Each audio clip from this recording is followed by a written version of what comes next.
Okay, I saw in some organizations that they are using the free mail for their business purpose, like Hotmail or Gmail. What do you think about that? Do you think this is secure? I mean, some organization will say, okay, mail is very important, and to implement our own mail, maybe it's vulnerable, we don't have that much of experience, so it will be compromised. But if you use a mail from Microsoft or from Gmail, from Google, most probably that those people are doing their best to secure the mail. So why not using those kind of mail for our business purpose? So the question is it secure? And is Hotmail secure? Is Gmail secure? Actually, it's not. And before showing you a demonstration about it, actually I'm gonna just show you the tool, and also I'm gonna share with you this couple of tools. But I strongly recommend that do not use such tool on your own email.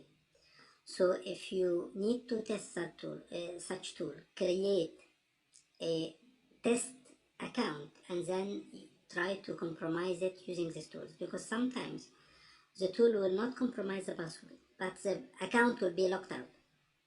So definitely you don't need to do that on your own account, and 100% you should not do that on other people's account. So it's just a proof of concept to show you that no mail is secure and any mail can be compromised. Now, one of the countermeasures you may think about, okay, when it comes to email or any account, we can do a very good countermeasure by limit the number of attempts. And actually this is what Microsoft is doing, and Google and Yahoo and so on. If you try to log in on a Microsoft account many times with different passwords, he will consider that maybe this is a brute force attack, and accordingly he may block your account. So you have limited number of times. That's why you cannot establish a brute force attack or a dictionary attack on a Hotmail or a Gmail account. But the problem is they did create this policy on their HTTP services, while the mail service itself doesn't have something to prevent that. It doesn't have a limited number of attempts.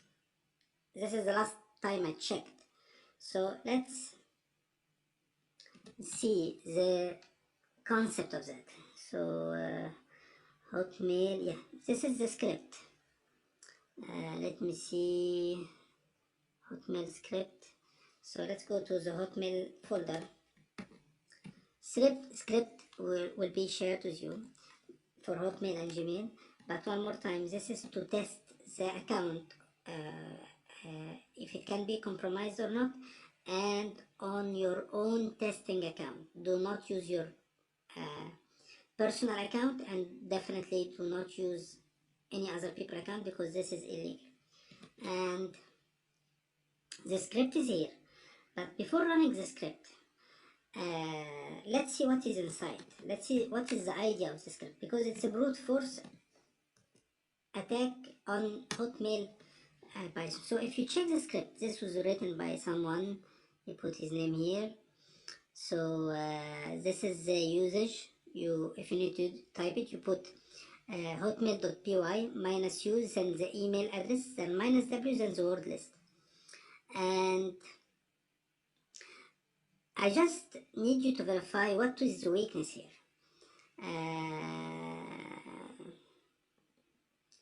So if we check, let's see what is going on. We need to know what exactly, yeah, exactly. This is what I want you to check, this part. Notice that he will not log into the http.hotmail.com. He will log into the mail server, pop3.live.com. And it will not log in through port 80, which you are doing when you use your browser. It will log into port 995. So whoever created this script, he was able to figure out their mail server name and its port. And that's it. So how to use this command? You gonna type, as we saw, -w, hotmail, then -u, then your email address. So assume that your email is test@hotmail.com, and minus W, and then the location of the word list.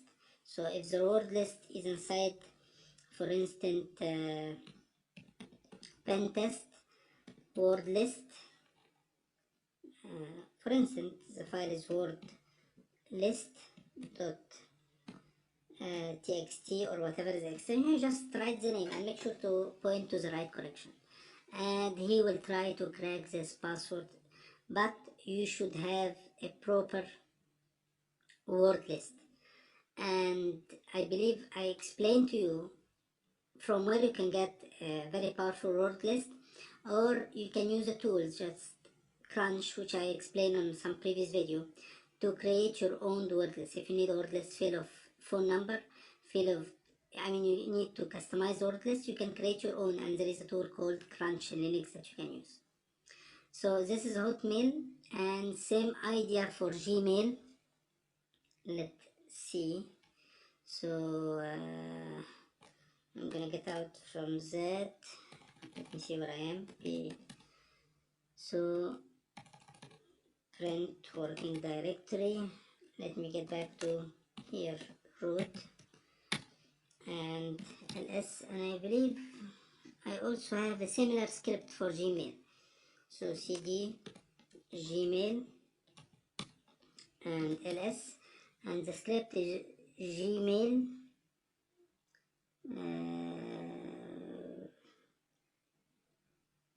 okay, brute force. So nano Gmail ppl brute force. I don't know which one of those are the script, but we need to check. I think this is the one. Gmail brute. Gmail. So if you get the concept, brute. And let's see what port here, because the same idea, I was able to get the port, the service name and the port. So keep going. Yeah, this is how to use the command, and I just need to see the name of the service and the port number. Yeah, here we go. No, not this one. Where is it? Server, user.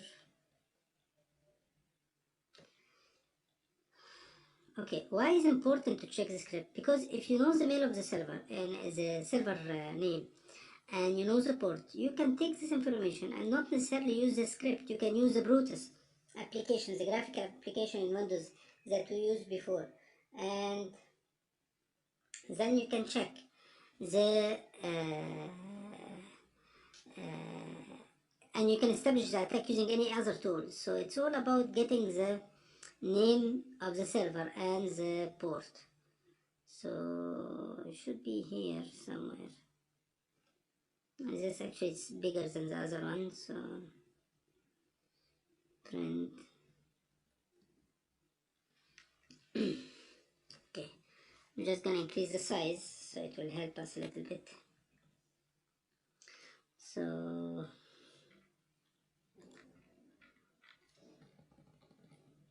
no, it's not helping. And minus. Okay, so it need patient, but user print print.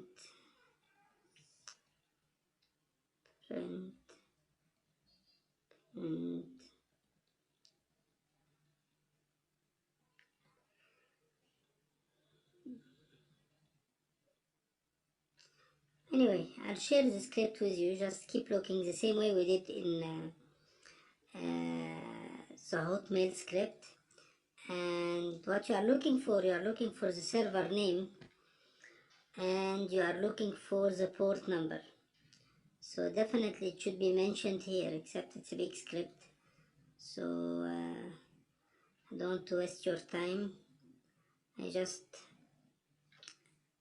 wanted to explain how it works. So it seems that the rule has been created on the HTTP, but it was not created on the mail server itself. So this is weakness. For Yahoo, as far as I know, they don't have the same problem, except if I search, I may find something. So this is Gmail as well, so I'll share with you.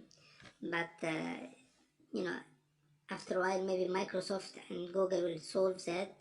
But my concept is we should not depend on free mail to free webmail to be used in business, because this is kind of risky.